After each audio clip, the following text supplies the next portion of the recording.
বন্ধুরা, আশা করি তোমরা সবাই খুব ভালো আছো। আমিও খুব ভালো আছি। আজ তোমাদের টুথপেস্টের টিউবের উপর কলকাতার জীবন্তকালী শ্যামসুন্দরী মাকে এঁকে দেখাবো। ছবি আঁকার পাশাপাশি সেই মায়ের অজানা ইতিহাস সম্পর্কেও তোমাদের সামনে তুলে ধরার চেষ্টা করব। বন্ধুরা, তোমরা যারা মায়ের ইতিহাস জানো না, তাহলে সম্পূর্ণ ভিডিওটি দেখবে, তোমরা মায়ের ইতিহাস সম্পর্কে জেনে যাবে। বন্ধুরা, প্রচলিত লোকগাথা অনুযায়ী শ্যামসুন্দরী মাকে ঘিরে রয়েছে অনেক অলৌকিক কাহিনী। এমনই এক ঘটনার কথা বলেছিলেন মন্দিরের সেবায়েতরা। সে বহুকাল আগের কথা। দিনটি ছিল অমাবস্যা তিথি। শ্যামসুন্দরীর মন্দিরের তৎকালীন পূজারী বাজারে গিয়েছিলেন অমাবস্যার পুজোর বাজার করতে। সেই সময়ে বছর 5 একটি মেয়ে তার কাছে খাবার চায়। চালকলা খেতে চেয়ে সে জানায় 2 দিন ধরে কিছুই খায়নি সে। কিন্তু পুরোহিতের এসব মোটেই পছন্দ হয়নি।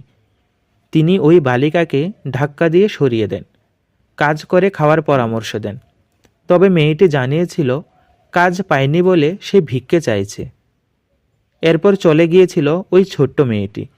পুরোহিত দেবীর পুজোর জন্য বাজার করে ফিরে এসেছিলেন মন্দিরে। দেবীর ভোগের ব্যবস্থা হয়েছিল। প্রচুর ভক্তের সমাগমও হয়েছিল অমাবস্যার সেই রাতে। নিয়ম মেনে অন্ধকারেই চলছিল দেবীর আরাধনা। পুজো চলাকালীন পুরোহিত হঠাৎ লক্ষ্য করেন যে শুধু মহাদেবই শায়িত রয়েছেন, কিন্তু তার উপর কালী নেই। প্রথমে ভ্রম মনে করে তিনি ঘিয়ের প্রদীপ বাড়িয়ে মূর্তি দেখার চেষ্টা করেন, কিন্তু সেখানে মায়ের মূর্তিকে দেখতে পাননি। তৎক্ষণাৎ নূপুরের শব্দে ভরে ওঠে সম্পূর্ণ মন্দির।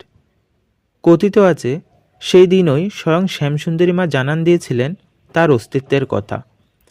ফের খেতে চেয়েছিলেন চালকলা। সকালে ছোট্ট মেয়ের রূপে যে তিনিই খাবার চেয়েছিলেন সে কথাও জানিয়েছিলেন পুরোহিতকে। সেই থেকেই চলে আসছে রীতি। চালকলা দিয়ে শ্যামসুন্দরীর পুজো করা হয় আজও। মন্দিরের সেবাহিতরা বলেছিলেন সাজতে ভালোবাসেন শ্যামসুন্দরী মা, তাই রোজই রকমারি ফুলের গহনা আর শাড়ি দিয়ে মাকে সাজানো হয়। নিখুঁত হাতে তাকে সাজিয়ে তুলেন মন্দিরের পুরোহিতরা। গা ভর্তি সোনা আর রূপোর গহনায় সজ্জিত হন মা। মা যেন হাস্যমুখে বিরাজমান। প্রথম ঝলকেই দেখে মনে হয় মা যেন মিষ্টি করে হাসছেন। এই শ্যামসুন্দরী মায়ের পুজোরও এক বিশেষত্ব রয়েছে। প্রতি অমাবস্যায় মাত্র একটি প্রদীপ জ্বালিয়ে দেবীর আরাধনা করা হয়। ভক্তদের কাছে বহু প্রতীক্ষিত সেই মুহূর্ত। অমাবস্যার অন্ধকারে দেবীর দর্শনে দূর থেকে ছুটে আসেন কত মানুষ। অনেকেই বলেন শ্যামসুন্দরীর উপস্থিতি অনুভব করেছেন তারা। সেবায়েতরাও নিঃশ্বাসের শব্দ পাওয়ার গল্প বলেন। কেউ আবার বলেন নিজের বাড়িতেও নাকি মায়ের উপস্থিতি টের পেয়েছেন। সব মিলিয়ে কলকাতার বুকে দেবী শ্যামসুন্দরীর উপস্থিতি প্রকট হয়ে আছে দিন দিন। ভক্তের বিশ্বাসে দেবী সাড়া দেবেন ঠিকই। বন্ধুরা, আমার কাজটি কেমন হয়েছে অবশ্যই কমেন্ট করে জানাবেন। আর আমার ভুল ত্রুটিগুলি ক্ষমার চোখে দেখবেন।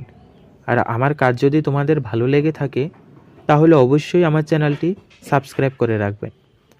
আরেকটা কথা বন্ধুরা, তোমরা অনেকে আমার চ্যানেল দেখো, কিন্তু আমি জানি না তোমরা কারা কারা ত্রিপুরা থেকে আছো। তোমরা যারা যারা ত্রিপুরা থেকে আছো অবশ্যই কমেন্ট করে বলবে। আমি আর বেশি কিছু বললাম না। তোমরা অনেক অনেক ভালো থাকো, সুস্থ থাকো। জয় মা, জয় মা শ্যামসুন্দরী।